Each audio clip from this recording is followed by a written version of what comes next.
Hello दोस्तों, जय हिंद। Welcome back to a new video. तो हम लोग आज डिस्कस करने वाले हैं अपना एयरफोर्स अग्निवीर एग्ज़ाम के लिए लास्ट 15 डेज़ की स्ट्रेटेजी क्या होनी चाहिए। इसको अगर आप लोग फॉलो करते हो तो आपके एग्ज़ाम को फाइट करने के चांसेस काफ़ी ज़्यादा बढ़ जाते हैं, अगर आप लोग इसको अच्छे से फॉलो करोगे। ठीक है, तो इस स्ट्रेटेजी के बारे में हम लोग इस वीडियो में जानने वाले हैं।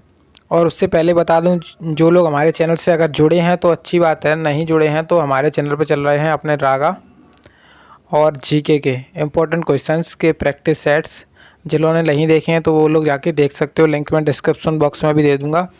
और टेलीग्राम चैनल से भी जुड़ना चाहते हो तो टेलीग्राम पर, क्योंकि मैं वहाँ पर अपडेट्स वगैरह देता रहता हूँ और पीडीएफ वगैरह भी मिलती रहती है आपको क्वेश्चंस की, तो वहाँ से भी आप लोग जुड़ सकते हो।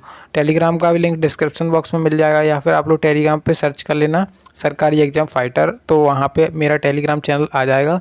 तो वहाँ पे आप लोग ज्वाइन हो जाना, तो उसमें आपको सब कुछ जो पीडीएफ वगैरह होती है वो सारी की सारी मिल जाएगी। ठीक है, अब देखिए हम बात करेंगे अपने एयरफोर्स एग्ज़ाम के लिए लास्ट 15 दिन की स्ट्रेटजी क्या होनी चाहिए। लास्ट जो आपके डेज बचे हुए हैं अभी, उसमें आपकी क्या स्ट्रेटजी रहनी चाहिए कि आपका जो एग्ज़ाम है वो फाइट होने के चांसेस बढ़ जाएं। देखिए, सबसे पहले तो मैं यहाँ पे मान के चल रहा हूँ कि आप लोग जो हैं सारे के सारे अपने जो कॉन्सेप्ट्स हैं वो क्लियर कर चुके हैं। लेकिन क्या होता है कि आप लोग जैसे एग्ज़ाम देने जाते हो, कोई भी एग्ज़ाम हो, और उसमें क्या करते हो, सबसे पहले तो देखिए आप लोग बहुत ज़्यादा क्या है, जैसे आपने कोई चैप्टर पढ़ लिया या फिर कोई टॉपिक पढ़ लिया, उसकी आप लोग प्रैक्टिस तो करते नहीं हो, उसकी क्या करने लगते हो, उसकी प्रैक्टिस नहीं करते हो। और आपको ऐसा लगता है कि मुझे ये चैप्टर आ नहीं रहा है, उसको बार बार देखते हो, तो मतलब उसकी क्लासें बार बार देखते हो, आप लोग क्लासेस उसकी बार बार देखते हो, कहीं से भी देखते हो, ऑनलाइन देखते हो, ऑफलाइन देखते हो, कहीं से भी देखते हो, मतलब उसकी क्लासेस को आप लोग बार बार देखते हो। जबकि आपको पता है कि ये चैप्टर मैंने पढ़ लिया है, बस आपको उसकी प्रैक्टिस करनी है, तो आप लोग उसकी क्या है, प्रैक्टिस नहीं करते हो। पहली बात तो प्रैक्टिस करनी है आपको। जो आपके चैप्टर सारे के सारे हो चुके हैं, जैसे मैं यहाँ पे बात करूँ अपनी मैथ के बारे में बात करूँ, तो मैथ में होती है most of the important practice, तो प्रैक्टिस से ही मैथ आता है अपना। तो मैथ में जैसे आपने मान के चलो प्रॉफिट और लॉस चैप्टर है, आपको लगता है कि मुझे ये चैप्टर नहीं आ रहा, तो ये इसकी प्रैक्टिस आपको करनी है सबसे पहले तो, क्योंकि ये जो एक ऐसा चैप्टर है यहाँ से आपका क्वेश्चन बनता है 101%, एक क्वेश्चन तो बनता है बिल्कुल। ठीक है, तो आपको मेनली क्या करना है, प्रैक्टिस करनी है सबसे पहले तो।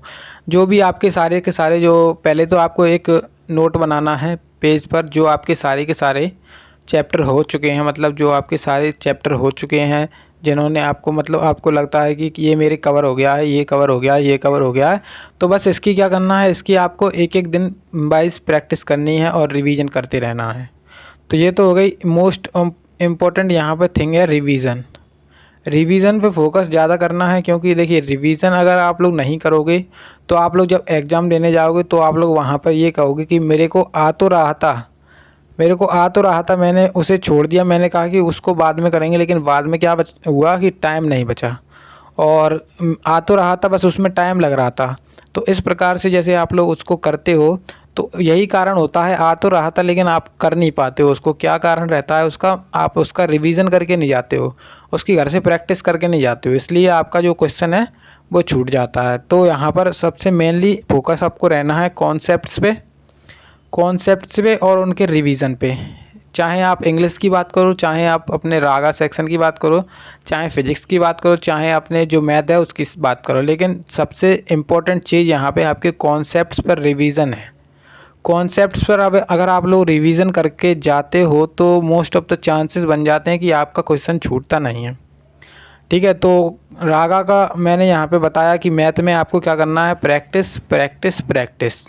उसके बाद रीजनिंग भी एक ऐसा टॉपिक, ऐसा सब्जेक्ट मान के चलो जहाँ पे आपके जो एयरफोर्स बाई ग्रुप का एग्ज़ाम है, यहाँ से 14 से 15 क्वेश्चन आते हैं। ठीक है, रीजनिंग से, क्योंकि रागा सेक्शन में आपके 30 क्वेश्चन आते हैं, जिसमें से आपके 7 से 8 क्वेश्चन तो मैथ से रहते हैं, और 7 से 8 क्वेश्चन आपके जीके से रहते हैं, और जो आपके बच्चे हैं 14 से 15 क्वेश्चन वो आपके कहाँ से रहते हैं, सीधे आपके रीजनिंग से रहते हैं। रीजनिंग में सारे के सारे चैप्टर तो नहीं इंक्लूड किए जाते हैं, लेकिन कुछ ऐसे चैप्टर हैं जहाँ से क्वेश्चंस बनते हैं, 101% बनते हैं, तो उन चैप्टर्स को आप लोग बार बार रिवाइज़ करें, बार बार रिवीजन करें, क्योंकि आप लोग उन चैप्टर को तो पढ़ चुके हो सारे के सारे को।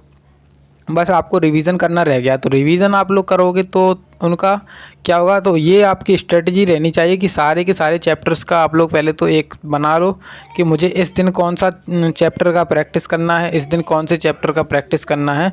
तो इस प्रकार से हम सारे के सारे जो है ना आप तो इस प्रकार से सारे के सारे चैप्टर जो आपके हैं वो रिवीजन भी हो जाएंगे और आपका एक अच्छा सा बेस तैयार हो जाएगा, जिससे आपका कोई अगर क्वेश्चन आता है तो आपका कोई भी क्वेश्चन छूटने वाला नहीं है। ठीक है, तो इसको अगर आप फॉलो करते हो तो काफ़ी ज़्यादा चांसेस बढ़ जाते हैं कि आपका जो एग्ज़ाम है वो 100% तो बोल नहीं सकते हैं, लेकिन आपका जो एग्ज़ाम में मोस्ट प्रोबेबिलिटी बन जाती है उसकी कि फ़ाइट होने के चांसेस बहुत ज़्यादा बढ़ जाते हैं।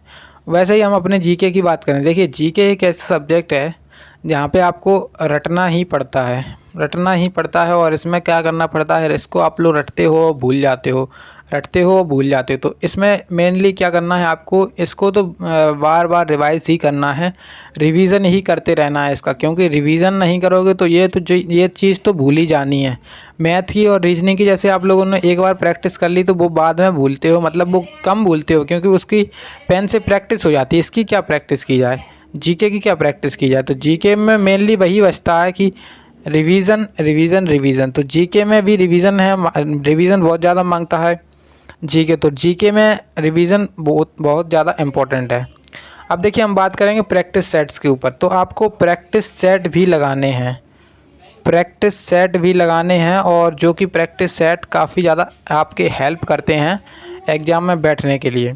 तो जैसे आप लोग पहले से अगर प्रैक्टिस सेट लगाकर जाते हो तो एग्ज़ाम के लिए प्रिपेयर हो जाते हो, अपने एग्ज़ाम को फाइट करने के लिए प्रिपेयर हो जाते हो कि मुझे किस तरीके से अपना एग्ज़ाम करना है, मतलब किस तरीके से क्वेश्चंस को लेना है, मतलब कौन सा क्वेश्चंस पहले लेना है, कौन सा क्वेश्चंस बाद में लेना है।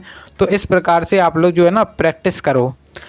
आप लोग प्रैक्टिस कहीं से भी कर सकते हो, अपनी बुक्स से कर सकते हो या फिर अपने जो ऑनलाइन एप्लीकेशंस होते हैं वहाँ से भी कर सकते हो, और ये सब चीज़ें होती हैं। तो प्रैक्टिस की मोस्ट इम्पोर्टेंट रहती है प्रैक्टिस, और प्रैक्टिस भी ऐसे नहीं करनी कि मैंने एक प्रैक्टिस सेट लगा लिया बस हो गया काम, इस प्रकार से नहीं।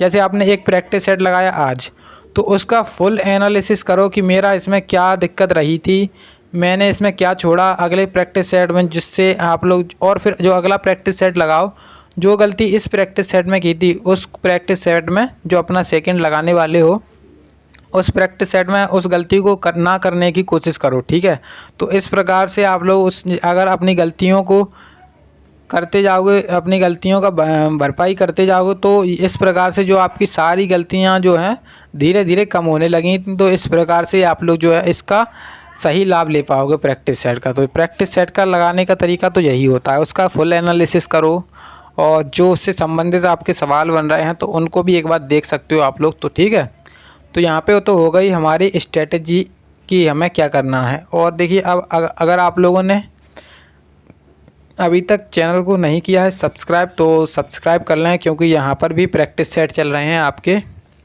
रागा के, और आप लोग देख सकते हो जीके के कि कितने इम्पोर्टेंट क्वेश्चंस चल रहे हैं। उनको देखो जाकर एक बार कि कितने इम्पोर्टेंट क्वेश्चन हैं, तो जाके देख लो। और वीडियो अच्छी लगी है तो वीडियो को लाइक करो और दोस्तों के साथ शेयर करो, जिससे उनका भी जो है ना फ़ायदा हो जाए। चलिए मिलते हैं अगले वीडियो में, तब तक के लिए जय हिंद जय भारत।